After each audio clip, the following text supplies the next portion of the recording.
The Conference South race is really hotting up. I'm Darren Stiles. I've got Alex Del Valle doing all the important stuff and pushing the buttons. It's down to him that you can hear. Well, it's a dull, horrible afternoon in Slough. Fortunately, it's not raining at the moment. We've got a 3G pitch, so no problems there. And, well, looking forward to it, Alex. I am, yeah. Thanks very much, Darren.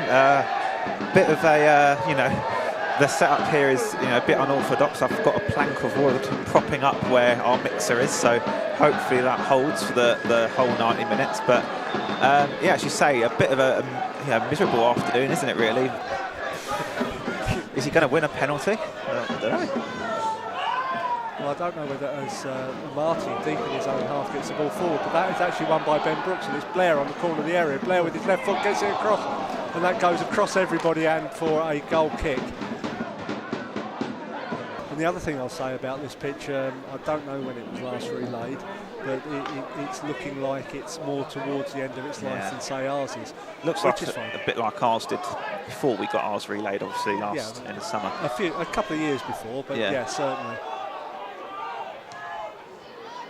Anyway, the ball is with Brooks in the middle of the park, but he loses out. That's forward by Ochieng towards Amati, and Marty up against Greenwich on the corner of the box, and Marty drives into the box, and Marty gets a shot right across everybody, and that, well, it was so square it'll be a throw-in. Yeah, I mean, no, that's warning signs for Maidstone again. It's the second time Marty's come in on that right.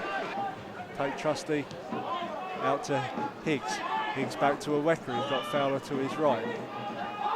Bailin Johnson makes a run, gets it out to Seaman. Slough player Micho intercepts, but only as far as Aweka. He carries the ball forward. Aweka goes past two players, and that is a foul. I think a Slough player sort of obstructed Aweka as he tried to push the ball past him. I would be disappointed if the referee got a card out for that. He's holding his arm, but he looks like he's all right. Yeah, one of those things where you land, you wind yourself, and you think, oh, what's happened? Yeah. And then you suddenly realise you are all okay. If Ben Brooks can dump this in, who knows what might happen? And he does, and that's, hits the... I thought that hit the post, but it was just wide of it from George Fowler.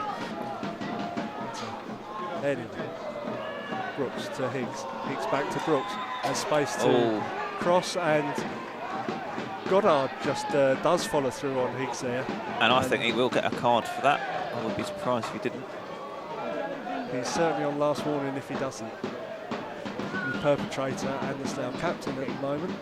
And we just want to see what he decides, and it'll be and actually it was Gilbert rather than doing John Goddard a disservice. Of course, it won't stop him doing it if somebody does something really heinous. Anyway, Charlie Seaman with the kick gets it into him. That's straight into Horlock's bread basket, but on target. Yeah, I think I could see Charlie was lining up for the shot there, but straight down the keeper's throat, as they would say, and not really troubling him. No, I think if your keeper doesn't get that, then you get a new keeper. Anyway, and Charlie Horlock's been ever present for Slough this season. And a few players that has this.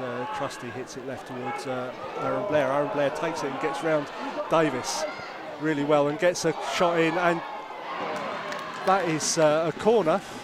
Horlock goes across, but kind of spills it, and the Slough player puts it out for a Maidstone corner, and it's Ben Brooks rather than Jordan Higgs that goes across to take this. Andre Jr. is actually probably about 15 yards short of the halfway line. It's a long ball. That's actually won by Rhys Greenwich. Picked up by Goddard. Long ball forward, up in the air by Temi Aweka, and Aweka wins it again. They'll pick up with the ball, but actually falls all the way to Aaron Blair. Blair gets it out to Seaman. Seaman loses out. One added minute. We do have a fourth official, and Spasov comes in. He's into the box, gets it onto his right foot at Andre Jr., who parries it away, but it's still Slough.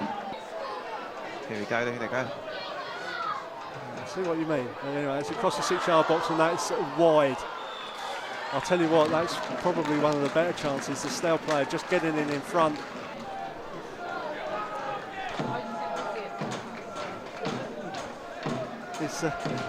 Anyway, cross comes over, and that's in. That's in. That's a Slough centre half, gets the ball in, and Maidstone go one behind. And a seed on Pruti. So that's Bayliss. Bayliss, is it? Yeah, it's Bayliss. Yeah, that's a fantastic corner, about 6-7 yards out, and Bayliss gets free. And it's a really good goal, unfortunately. Slough doing well to hold off. By Seaman, as far as Fowler back to on. Long ball up as an ambulance goes past the ground. And by Reece Greenwich. Reece Greenwich comes out with the ball.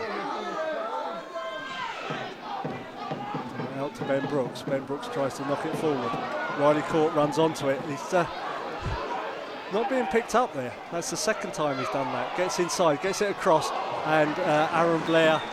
Well, it's the defender that actually gets in first as Blair tries to get a shot in, and that will be a corner. But that's all Riley Court again. And that will be another corner. Anyway, what I was going to go on to say, are Slough working on the same premise that Chesham did, in the fact that we're in front, we will now defend like good ones, but the difference of course being that Chesham had 2 goals in front. Exactly. And time to change their tactics if we'd scored. Anyway, short one. That's taken out and that's in, and the shot there from Riley Court, it's the side netting. Yeah. And the keeper goes down, and the referee calls somebody over. It will be a George Fowler, and every Slough player is back. The most advanced is outside of the area, John Goddard. Everyone else is across the edge of the 18-yard box. We've seen this and many times before. Fowler hits it towards the far post, headed on by Greenwich, and that's up in the air by Horlock, and that will be a corner. Charlie Horlock got in front of, I think it was Coulthurst who's down. I think Coulthurst took one to the face right there. Yeah, but as doing that, Horlock actually punched the ball straight up into the air, and it's gone out behind the stand. Now we have 2.5 minutes of normal time plus added for the Stones to save this game. So ball falls to Reece Greenwich, and the ball is still outside in the area. Charlie Seaman hits it, and hits it well wide, and that will be a Slough throw. Trying to signal him to take it from the corner, and he does so, finds Reece Greenwich. Reece Greenwich gets it back. Temi Aweka comes forward. Not a happy return to his former home ground for him. Back to Fowler, back to Aweka. Has to lob a long ball forward. And straight into the strength of Slough. It's won by Higgs from Trusty. Trusty gets it to Higgs in space, out onto the left. Charlie Seaman runs it as man, drags it onto his right foot, tries to get the ball across. Won by Coulthurst.